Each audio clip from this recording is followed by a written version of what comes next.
Okay, this is a post from the Traveling Wanderers. Nomadic Wanderers. We got to get it right. We're in Warsaw, Kentucky. Checking out this view at the Hartig Park.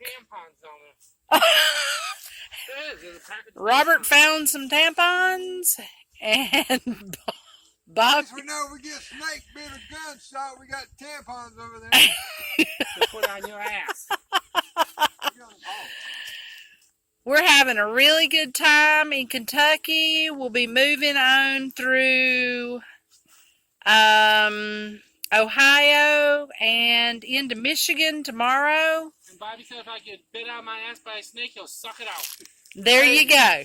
And if you need to subscribe to the video, because look, up here is a lot of pole fishing. And right there for you. Robert. His name is Bobby. These clowns make me laugh every day. Y'all subscribe. Rob and Bob Show.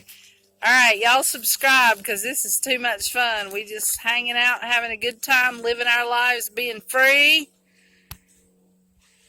Can't get no freer than. And life is... And also don't forget to smoke weed. Life is good. See ya.